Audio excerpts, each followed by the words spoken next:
Sarah Mitchell checked her watch as she drove down Atlanta's busy Peachtree Street. It was 8:45 a.m., giving her plenty of time to reach the location of her next big interview. As one of Atlanta's most respected TV news anchors, she had built her career on being punctual and professional. Her black Mercedes moved smoothly through traffic, keeping pace with other vehicles while staying within the speed limit. The morning sun reflected off her car's polished surface as she turned onto a quieter street. Sarah had spent extra time that morning making sure she looked perfect for the interview. Her navy blue blazer and cream silk blouse were pressed crisp, her natural hair styled elegantly. After 15 years in broadcast journalism, she knew the importance of appearance, especially when interviewing the city's newly elected mayor. Red and blue lights suddenly flashed in her rearview mirror. Sarah's heart skipped a beat, but she remained calm. She had been driving carefully, exactly 5 miles under the speed limit. With practiced ease, she signaled and pulled over to the side of the road, positioning her car safely away from traffic. Following the procedure she had reported about countless times in her news segments, Sarah kept both hands visible on the steering wheel. She watched in her side mirror as a police officer approached, his hand resting casually on his belt. He was young, probably in his late 20s, with short blonde hair visible under his cap. "License and registration," the officer demanded, not bothering with a greeting. His nameplate read, "Officer Thompson." "Of course, officer," Sarah replied politely. "My registration is in the glove compartment, and my license is in my purse on the passenger seat. May I reach for them?" The officer nodded curtly. Sarah moved slowly, retrieving both documents with deliberate movements. She handed them over, noting how Officer Thompson's eyes widened slightly at her address in one of Atlanta's most exclusive neighborhoods. "Do you know why I pulled you over, ma'am?" he asked, his tone slightly less harsh but still professional. "No, sir, I don't," Sarah responded truthfully. "I was being very careful about my speed and following all traffic rules." Officer Thompson shook his head. "You're doing 45 in a 35 zone. I caught it on radar." Sarah's journalistic instincts kicked in. She knew this stretch of road well. It was a 45-mile-per-hour zone.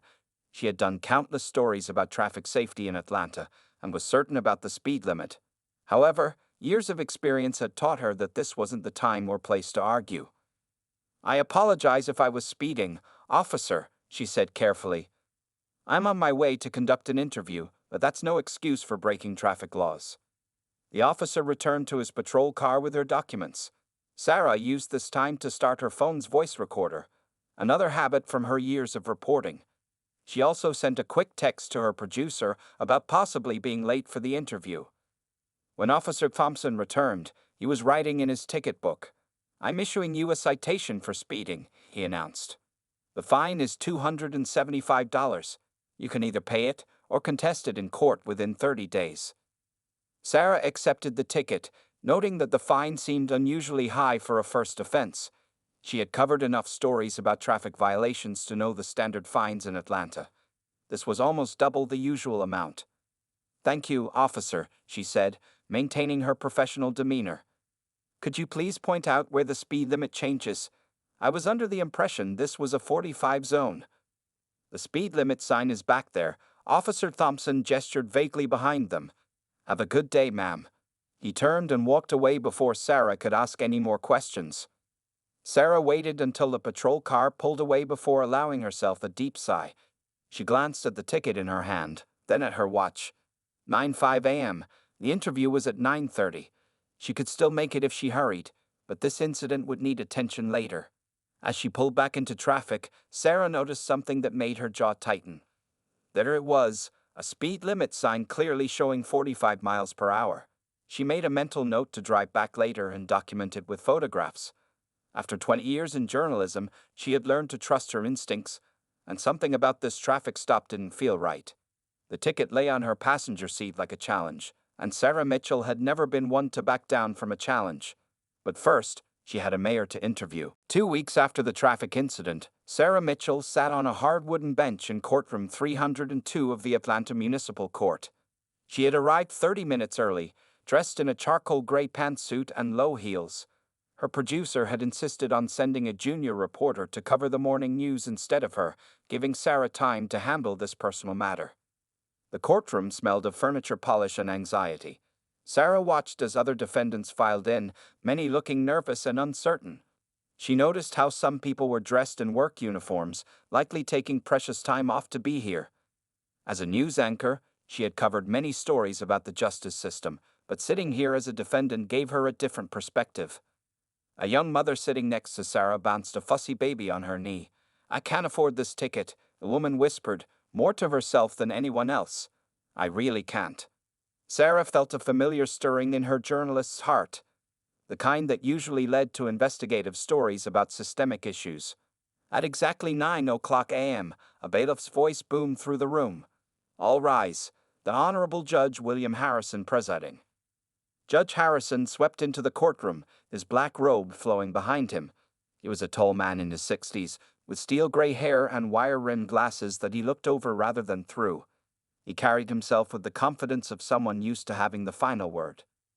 Sarah observed how he handled the cases before hers. The pattern became clear quickly. Judge Harrison was efficient, but showed little patience for explanations. The young mother with the baby received a stern lecture about proper child restraints and a fine she clearly couldn't afford. A teenage boy trying to explain about a broken taillight was cut off mid-sentence and given community service.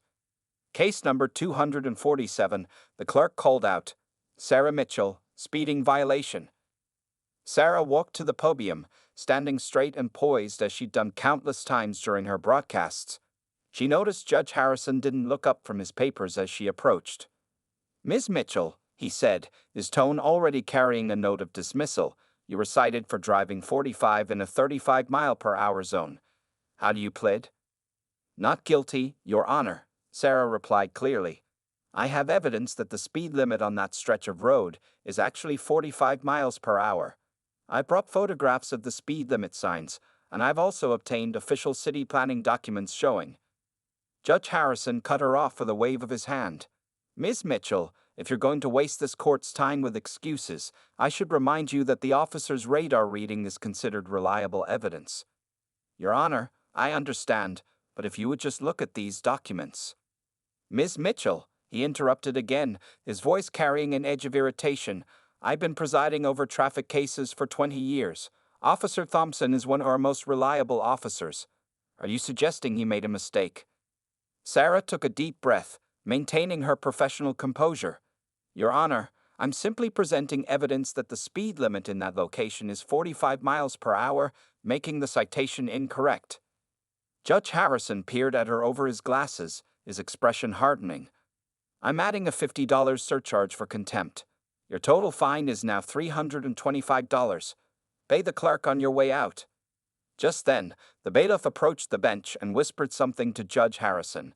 Sarah watched as the judge's expression shifted subtly. His eyes darted to her face, then to his computer screen where her information was displayed. "Miss Mitchell," he said, his tone suddenly different, "from Channel 4 News?" "Yes, Your Honor." Sarah replied evenly, though she noticed how his demeanor had changed upon learning who she was. Judge Harrison cleared his throat. "Perhaps we should review those documents you mentioned, in the interest of thorough justice." Sarah stood her ground, her reporter's notebook held firmly in her hands. "Your Honor, I'd like the record to show that your willingness to review evidence came only after learning about my profession. I wonder how many others in this courtroom today deserve the same consideration." A murmur ran through the courtroom.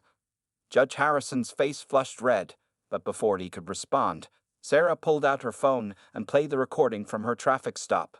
The clear sound of passing cars could be heard, along with Officer Thompson's voice stating an incorrect speed limit.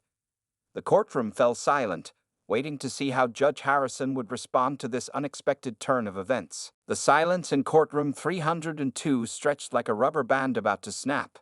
Judge Harrison's face had turned from red to purple as Sarah's recording played through its final seconds. The other defendants in the courtroom watched with wide eyes, some even forgetting to check their phones or whisper to their neighbors.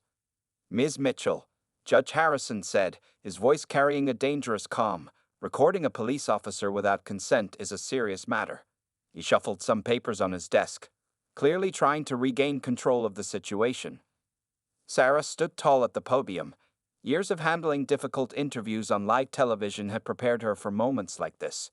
"Your Honor," Georgia is a one-party consent state. As I'm sure you're aware, it's perfectly legal to record any conversation as long as one party consents. I consented to record my own traffic stop. A few people in the gallery nodded. Someone in the back whispered, "That's the lady from Channel 4. Judge Harrison heard it too, and his frown deepened. Nevertheless, he continued, speaking over the growing murmurs, "This courtroom has procedures. You can't simply play recordings without proper submission to evidence. That will be another $100 fine for disrupting court proceedings." Sarah opened her leather portfolio, pulling out a neatly organized set of documents. "I have here a formal evidence submission form, completed and notarized last week. I also have copies for the court clerk and the district attorney's office, as required by Georgia state law." Judge Harrison's fingers drummed against his desk. The bailiff shifted uncomfortably beside him. In the gallery, people had stopped pretending to look at their phones and were openly watching the exchange. "Miss Mitchell," Judge Harrison's voice dripped with condescension, "I understand that as a television personality, you might be used to having things your way, but this is a court of law. We don't perform for ratings here." Sarah didn't miss how he diminished her profession, turning news anchor into television personality. She had faced similar dismissive treatment throughout her career, but this time it was happening in front of a room full of witnesses. "Your Honor," she replied, her voice steady, "I'm not performing. I'm presenting evidence that proves both the officer's error and a pattern of discriminatory treatment in this courtroom. Since I arrived this morning, I've observed that defendants of color have received fines averaging 60% higher than other defendants for similar violations." Judge Harrison's gavel came down hard. "That's enough. One more word about discrimination, and I'll hold you in contempt." "I've already documented everything, Your Honor," Sarah continued calmly, "including how you offered to review my evidence only after learning about my position at Channel 4 News. The court reporter is recording all of this, correct?" She glanced at the court reporter, who nodded nervously. The judge's next words came through clenched teeth. "Fine increased to $500. Next case." "Your Honor," Sarah pressed on, "I'd like to formally request a review of this case by the Judicial Oversight Committee. I believe there are serious issues here that need to be addressed." The atmosphere in the courtroom was electric. The young mother with the baby was recording everything on her phone. The teenage boy who'd received community service earlier was furiously taking notes. Judge Harrison looked like he wanted to explode, but something in Sarah's steady gaze made him pause. She wasn't just any defendant he could bully into submission. She had resources, knowledge, and most importantly, a platform. "Ms. Mitchell," he said finally, his voice strained with forced politeness, "given the unusual circumstances of this case, perhaps we should schedule a special hearing. Next week, maybe?" Sarah shook her head. "No, Your Honor. I believe this case should be handled exactly like every other case in this courtroom. No special treatment, no special hearings, just equal justice under the law." More phones had come out in the gallery. Judge Harrison noticed them too. His authority was slipping away with every passing second, and everyone knew it. "Case dismissed," he muttered, barely audible. But Sarah didn't move from the podium. "I'm sorry, Your Honor. Could you repeat that for the record? And perhaps explain your reasoning for dismissing the case. The court reporter should document this clearly." In that moment, as Judge Harrison struggled to maintain his composure, everyone in courtroom 302 understood they were watching something important unfold. This wasn't just about a traffic ticket anymore. It was about power, justice, and what happens when someone finally stands up to a system that wasn't as fair as it claimed to be. The tension in courtroom 302 was broken by the sudden entrance of a well-dressed man who rushed to the clerk's desk. Sarah recognized him immediately. James Peterson, the court's chief administrator. She had interviewed him last year about the county's new digital filing system. Peterson whispered urgently to the clerk, who passed a note to the bailiff, who then handed it to Judge Harrison. The judge's face went through a series of expressions as he read: surprise, disbelief, and finally, something that looked like fear. "Ms. Mitchell," Judge Harrison said, his voice completely different now, almost friendly. "I've just been informed that you're not only a news anchor, but also the recipient of 3 regional Emmy Awards for investigative journalism. Your series on corruption in the state prison system was Quite impressive. Sarah kept her face neutral, but her mind was racing. She had seen this behavior before. Powerful people suddenly changing their tune when they realized she wasn't just another face in the crowd. The other defendants in the courtroom watched with growing interest. "Yes, Your Honor," she replied calmly, "though I don't see how my professional achievements are relevant to a simple traffic violation." The young mother with the baby had stopped crying. The teenage boy who'd received community service was now openly filming with his phone. Even the bailiff seemed invested in what was happening. Of course," Judge Harrison said, shuffling papers on his desk. "In light of the evidence you presented, perhaps we should review this case more thoroughly. Court Administrator Peterson here could help us set up a private meeting to discuss." "Your Honor," Sarah interrupted firmly, "I would prefer that we continue this proceeding exactly as you would for any other defendant. In fact," she paused, opening her reporter's notebook, "I've been taking detailed notes about how you've handled every case this morning." The judge's forced smile faltered. Court Administrator Peterson, still standing by the clerk's desk, looked increasingly uncomfortable. "For example," Sarah continued, "Mrs. Rodriguez, the young mother you fined $300 earlier, provided the same evidence of financial hardship that Mr. Thompson, 3 cases before her, presented. Yet he received a reduced fine while hers was doubled." Murmurs rippled through the courtroom. Mrs. Rodriguez sat up straighter, clutching her baby closer. "Now see here," Judge Harrison started, but Sarah wasn't finished. "And young Mr. Washington with the broken taillight. You didn't allow him to present evidence that he had already ordered the replacement part. Yet 20 minutes earlier, you gave another defendant extra time to fix a similar violation." The teenage boy, Mr. Washington, was now grinning, his phone still recording everything. Court Administrator Peterson stepped forward. "Your Honor, perhaps we should call a brief recess." But Sarah pressed on. "I also couldn't help but notice that you've used the phrase 'you people' 4 times this morning, each time when addressing defendants of color. As a journalist, I find such patterns fascinating. My viewers often find them fascinating too." The color drained from Judge Harrison's face. He understood now, this wasn't just about today. Sarah Mitchell had walked into his courtroom not just as a defendant, but as an investigative journalist with a reputation for exposing systemic injustice. "Case dismissed," he announced quickly. "All charges dropped." "And the other cases from this morning?" Sarah asked, her voice carrying clearly through the now silent courtroom. "The ones where defendants weren't given a fair chance to present their evidence, where fines seemed to vary based on factors that had nothing to do with the actual violations." Judge Harrison looked to Court Administrator Peterson, who was already on his phone, presumably calling someone higher up for guidance. The other defendants watched intently, realizing that something unprecedented was happening. We can review those cases," Judge Harrison said weakly, "in the interest of fairness." Sarah closed her notebook and smiled professionally, the same smile she used when interviewing politicians who had just accidentally revealed more than they intended. "Thank you, Your Honor. I'm sure Channel 4's viewers will be very interested in this demonstration of the court's commitment to equal justice. In fact, I believe I'll make this the focus of my next investigative series." As she turned to leave the podium, Sarah caught Mrs. Rodriguez's eye and gave her a subtle nod. Sometimes, she realized, being underestimated was the most powerful advantage you could have. The afternoon sun streamed through the courthouse windows as Sarah Mitchell sat in Court Administrator Peterson's office. The leather chair across from his desk was comfortable, but Sarah kept her back straight and her reporter's notebook open. 3 hours had passed since the dramatic scene in Judge Harrison's courtroom. "Ms. Mitchell," Peterson said, wiping sweat from his forehead with a handkerchief, "we want to assure you that the court system takes these concerns very seriously. Judge Harrison's behavior today was not representative of our values." Sarah's pen moved across her notebook, recording every word. She had been in rooms like this before, rooms where powerful people tried to make problems disappear quietly.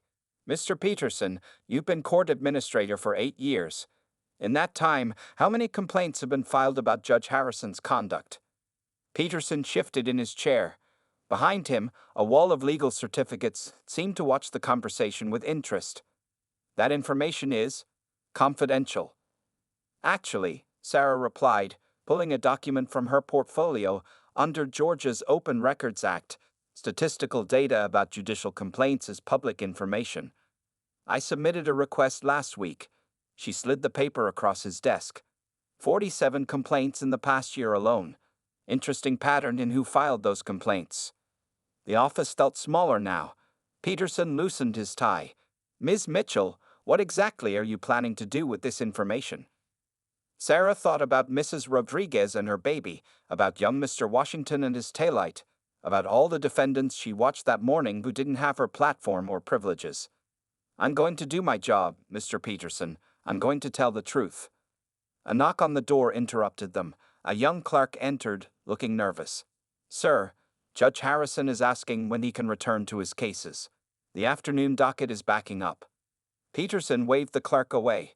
Ms. Mitchell, perhaps we can reach an understanding. The court could issue an official apology, review all of today's cases. And what about tomorrow's cases? Sarah asked. Or next week's? How many people walk into that courtroom and face unfair treatment because they don't have a TV station behind them? She opened her phone and played a video, one of several that defendants had recorded in the courtroom. Judge Harrison's voice came through clearly. You people never learn. The racial undertone was impossible to miss.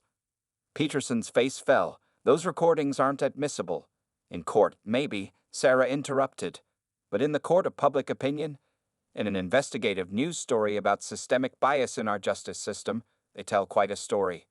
The office clock ticked loudly as Peterson considered his options. Sarah waited patiently. She had learned long ago that silence often got better results than words. Finally, Peterson spoke. What do you want? Justice, Sarah replied simply. A complete review of Judge Harrison's cases for the past year. An independent investigation into sentencing patterns. New guidelines for fine structures that don't disproportionately impact low-income defendants. An immediate review of all cases from this morning. That's a lot to ask. Sarah stood up, gathering her materials. Mr. Peterson, in about 3 hours, I'm going to be sitting at my desk at Channel 4 News. I'll be looking at 2 possible stories. One is about a court system that recognized its problems and took bold steps to fix them. The other is about systematic discrimination and a cover-up attempt. Which story would you prefer I tell? Peterson reached for his phone. Give me an hour. I'll make some calls.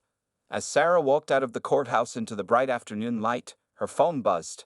It was a text from Mrs. Rodriguez. Thank you. Attached was a photo of her smiling baby. Another message popped up, this one from her producer. Where are you? Got a big story? Sarah smiled as she typed her reply. The biggest. Clear tonight's schedule and get ready for a series. She looked back at the courthouse, its stone pillars gleaming in the sunlight. Sometimes justice needed more than just laws and procedures. Sometimes it needed someone to shine a light in the dark corners, to give voice to those who weren't being heard. Sarah Mitchell had found her next story, and this time, she wasn't just reporting the news, she was making it. The Channel 4 newsroom buzzed with energy at 7:30 a.m. the next morning. Sarah Mitchell sat at her desk, surrounded by 3 junior reporters and her trusted producer, Marcus Chen. Empty coffee cups littered the workspace as they reviewed stacks of court records. Look at this, said Jenny, the newest reporter on the team, holding up a document. In the past 6 months, Judge Harrison gave white defendants payment plans for fines over $200 in 85% of cases, but for defendants of color, it was only 12%. Sarah nodded, adding the information to her growing spreadsheet. She had been at the office since 5 a.m., fueled by determination and black coffee. Marcus, how are we doing with those interview requests? Marcus looked up from his computer. 5 former defendants agreed to talk on camera. 3 more will speak anonymously. And you won't believe this, 2 former court clerks reached out after hearing about what happened yesterday. They want to share their stories. The newsroom's main TV was playing silently in the background. Sarah glanced up to see Judge Harrison's face on another channel's morning show. The caption read, Local judge accused of bias. They're trying to control the narrative, Sarah said, reaching for her phone. She opened her messages to find dozens of texts from people who had been in Judge Harrison's courtroom. Each one had a story to tell. A knock on the glass door made everyone look up. Mrs. Rodriguez stood there, her baby sleeping peacefully in a carrier. Behind her were 4 other people, all former defendants from Judge Harrison's court. "We saw the morning news," Mrs. Rodriguez said as Sarah welcomed them in. "We want to help. We have more stories to share." For the next 2 hours, Sarah and her team recorded interviews. Each story followed a similar pattern: different treatment based on race, inconsistent fines, dismissed evidence, rushed judgments. The young reporters typed frantically, documenting every detail. "Sarah," Marcus called out, waving a paper. "Court Administrator Peterson just sent over the official records we requested.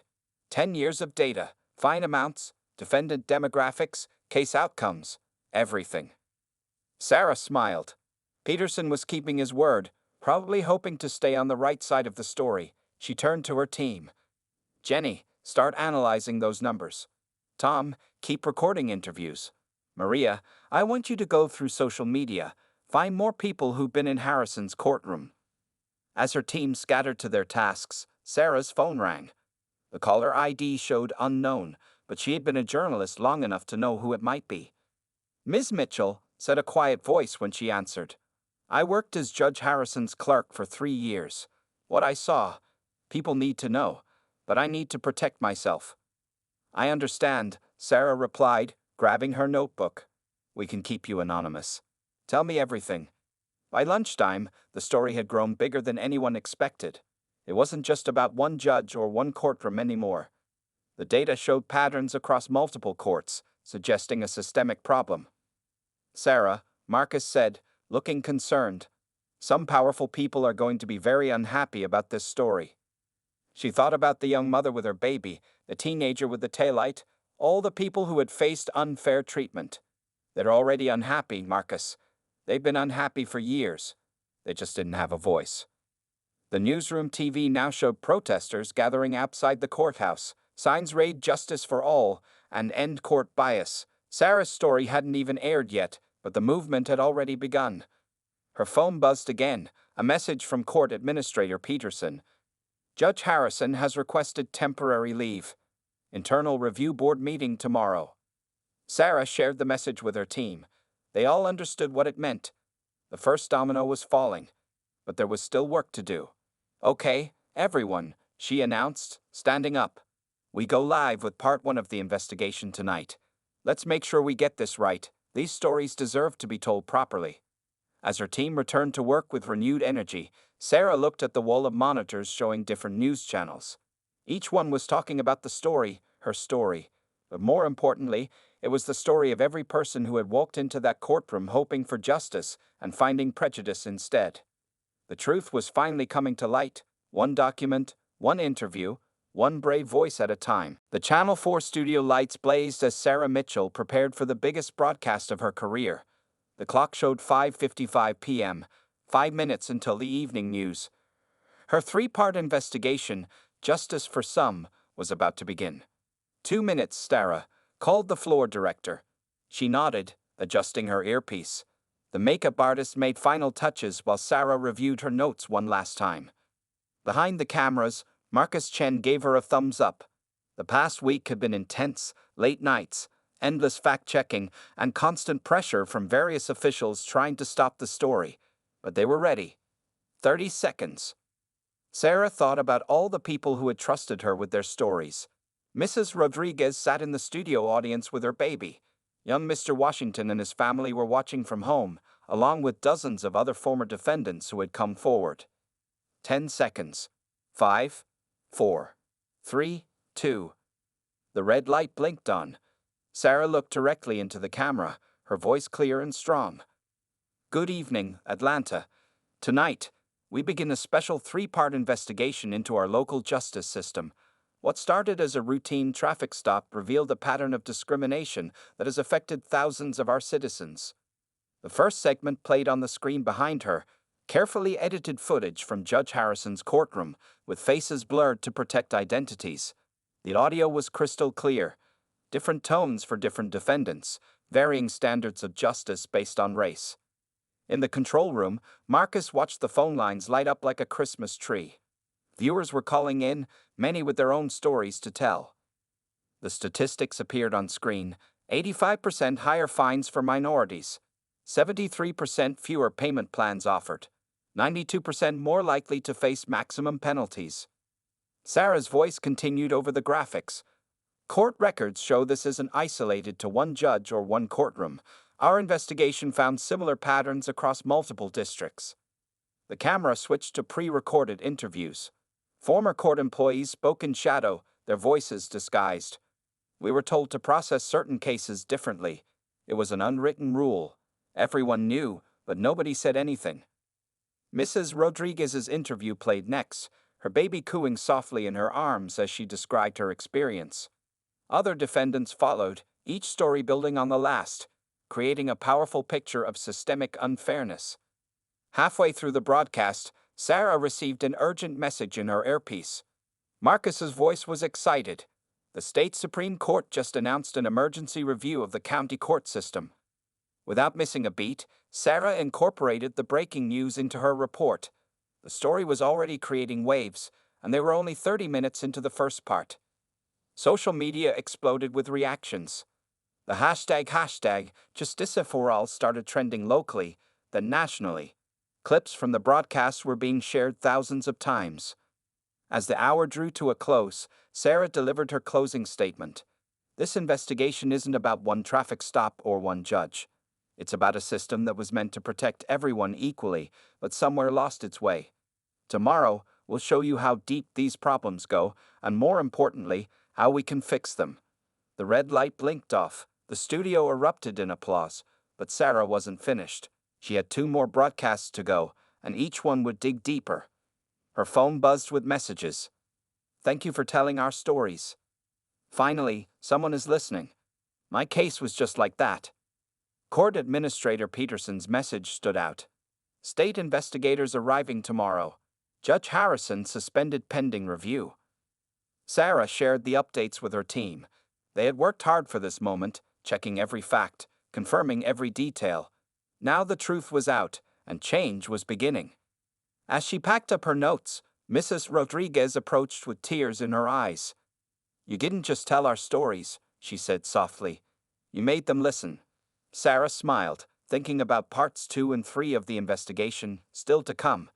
The hardest work, actually fixing the system, was just beginning.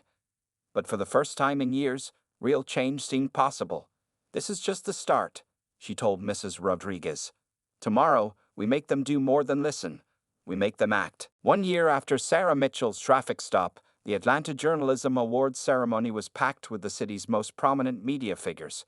The grand ballroom of the Ritz-Carlton sparkled with chandeliers and camera flashes as Sarah sat at the main table, wearing a deep purple evening gown. And now, announced the host, the award for outstanding investigative journalism goes to Sarah Mitchell and the Channel 4 News team for their groundbreaking series Justice for Some, exposing bias in our courts. The room erupted in applause. As Sarah walked to the podium, she saw familiar faces in the crowd. Mrs. Rodriguez was there, now the Director of Community Relations for the court system. Young Mr. Washington sat beside her, wearing his law school acceptance letter as a pocket square in his suit. Thank you, Sarah began, holding the Crystal Award. But this isn't just my story. This belongs to every person who was brave enough to speak up, to share their experiences, and to demand change. The screens behind her showed clips from the past year. The state legislature passing the Judicial Fairness Act, Judge Harrison's resignation, the opening of the new Civil Rights Division at the courthouse. But more importantly, they showed everyday scenes of justice being served fairly. What started as a simple traffic stop, Sarah continued, revealed something we all knew but few dared to address. Today, our courts look different. They feel different. But most importantly, they act different. In the audience, Marcus Chen, now Channel 4's news director, wiped away a tear. The investigation had won multiple awards, but this one was special. It was from their hometown, from the people they served. Sarah's voice grew stronger. Last week, I visited courtroom 302 again. A young woman was there for a traffic ticket. She was scared, just like I had been. But something amazing happened. She was listened to. She was treated with respect. Her evidence was reviewed fairly. The room was silent, hanging on every word. That woman got justice. Not because she was famous, not because she had power, but because it was her right. That's the change we fought for. That's the change you all helped create. Sarah gestured to her team in the audience. To Jenny, Tom, and Maria, thank you for the late nights and endless fact-checking. To Marcus, thank you for believing in this story when others wanted to bury it. Then she turned to a special section of the room, to the brave people who shared their stories. Mrs. Rodriguez, Mr. Washington, and so many others, you are the real heroes. You turned your pain into purpose, your struggles into change. The screens showed new statistics. Court satisfaction rates up 80%, equal treatment metrics at historic highs, bias complaints down 90%. But the most powerful images were the simple ones. People walking out of court with smiles, judges taking time to listen, justice being served. This award is beautiful, Sarah said, holding up the crystal trophy. But the real reward is walking into our courthouse today, seeing people treated with dignity, watching justice work the way it should. As she finished her speech, the applause was deafening, but Sarah wasn't done with her work. Tomorrow, she would be back at Channel 4, investigating new stories, fighting new battles. Because she had learned something powerful, one voice could start a movement, one story could change a system. Later that night, as she placed the award on her desk at home, Sarah found a letter. It was from a young girl who had visited the courthouse with her mother. Dear Ms. Mitchell, today I saw a judge who looked like me. She was fair and kind to everyone. When I grow up, I want to be just like her. And like you, someone who makes things right. Sarah smiled, thinking about that first day in court, about how fear had turned to determination, how one incident had sparked a revolution of fairness. The award was nice, but this letter, this was why she did what she did. Justice wasn't just a word anymore. It was a promise being kept, one case at a time, in courtrooms across the city.